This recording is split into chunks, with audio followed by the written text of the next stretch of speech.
Então, vamos falando agora de outras questões relacionadas a isso também, é sobre as vozes dissonantes que vocês apontam no livro que têm surgido. Isso nos traz uma questão. Essas vozes, elas têm ganhado força no Brasil porque nós percebemos uma espécie de hostilidade contra a religião. E isso aí, ele tem a ver também com outra questão que vocês falaram no livro sobre países que têm ideais marxistas, comunistas, melhor dizendo ali, eles acabam tendo uma aversão maior pela religião. Essa crescente hostilidade que nós vemos no nosso país contra a religião, ela tem a ver com essas vozes dissonantes e, portanto, tem também ligação com pessoas aderindo mais a um comunismo no nosso país? Essas coisas estão interligadas? Eu entendo o seguinte, vozes contra a religião sempre houve. No Brasil, desde que houve a mudança de regime da monarquia para a república, como nós já falamos antes, também ficou muito claro que a inspiração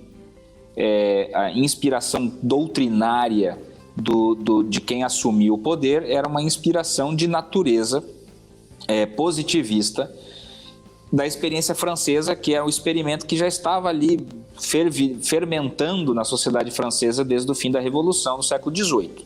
Então pensa, 1789 deflagra-se a Revolução Francesa, em 1889, então 100 anos depois, cai a monarquia brasileira, que era sustentada, né, constitucionalmente como um Estado confessional católico, e vem, então, a implantação aí do Decreto 119A, né, da laicidade brasileira. E a partir desse decreto, na Constituição de 1891, a primeira republicana, já se estabelece o Brasil como um Estado laico.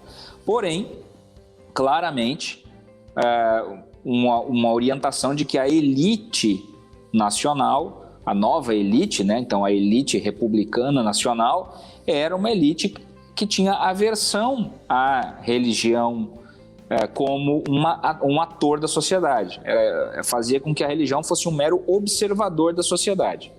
E isso vai fazendo que o quê? Esta elite, que comanda então os destinos da nação, coloque o Brasil no século XX, tirando a religião da arena pública e deixando a religião seguir o seu curso de maneira privada. E a própria religião, tirando a Igreja Católica, que sempre teve uma estrutura, mas pensando então do ponto de vista do protestantismo, por exemplo, o protestantismo, ele também não se preocupou muito com isso ao longo do século XX e fechou-se nas suas instituições internas, nos seus muros, fazendo a obra, ganhando prosélitos, então dentro de uma laicidade, agora podendo ter formas exteriores de templo, que não podia antes na época da monarquia, do império, e foi vivendo dessa maneira. Então foi se cristalizando no inconsciente coletivo da sociedade brasileira algo de que religião, cada um tem a sua, todas convivem muito bem, obrigado, mas elas não discutem assuntos nacionais ou questões públicas. Questões públicas são discutidas dentro do ambiente científico positivista, do método, né, com razões públicas, meramente públicas e tal.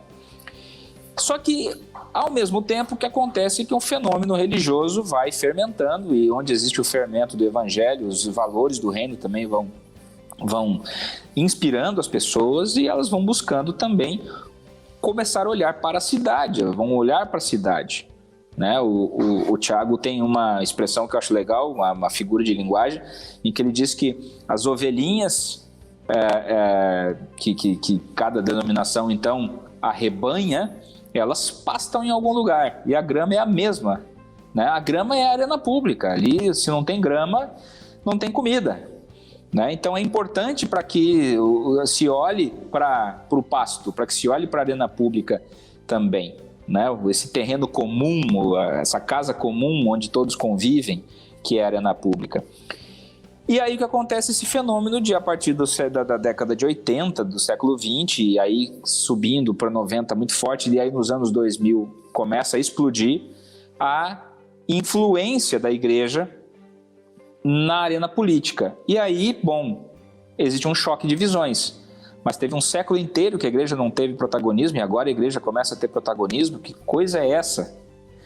E aí começa a se olhar, mas espera aí, como é que é a relação igreja-estado? E aí nós vemos, nossa, mas a relação igreja-estado é essa fantástica que existe no Brasil. Gente, nós vivemos num mundo com 70% de países, a população mundial, 70% da população mundial vive em países com grandes restrições de liberdade religiosa.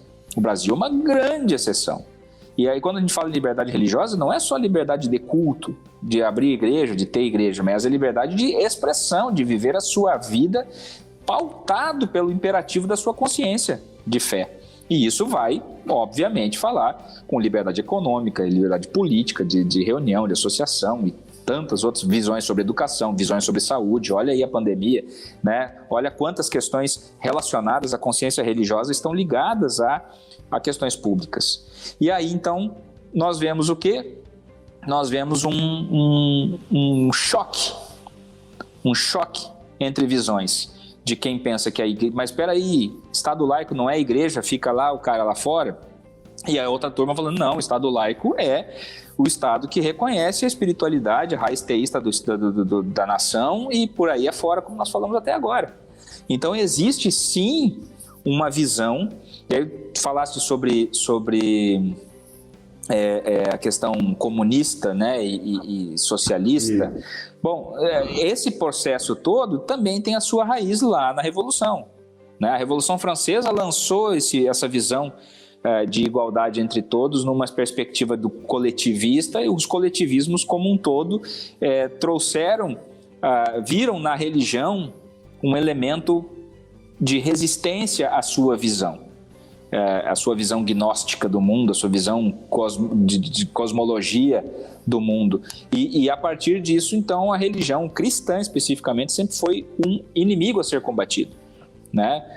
E a partir disso, sim, existem choques muito grandes. Se o Brasil está caminhando para isso, eu vejo que não. Eu vejo que, obviamente, existe toda uma influência que o progressismo tem trazido ao longo das últimas 4, 5 décadas, especialmente das últimas 4 décadas, fortemente no Brasil e também, óbvio, na década e meia que esteve no poder, diretamente a partir do Partido dos Trabalhadores, mas também com o PSDB, também com o MDB. Nós temos um pluralismo político muito forte no Brasil, com ideias instiladas por pensamento coletivista, isso também é claro. Uma Constituição, inclusive, que consagra direitos sociais, direitos de segunda e terceira geração, liberdades de segunda e terceira geração muito fortes. Porém, nós continuamos a ver um Brasil ligado, né, um Brasil nacional ligado muito fortemente à espiritualidade, e essa espiritualidade agora buscando seu espaço na arena pública. Então o choque é esse. O Brasil profundo, que vive a sua espiritualidade de maneira natural, como sempre viveu, porém agora com mandatários que na arena pública reivindicam esses valores como razões de Estado, versus pessoas que pensam sob uma ótica iluminista, racionalista, materialista, em que a espiritualidade não deveria ter a sua razão de ser na arena pública, né? E aí nós estamos no mercado das ideias, e o mercado das ideias, por enquanto, no Brasil, da democracia, é um mercado livre.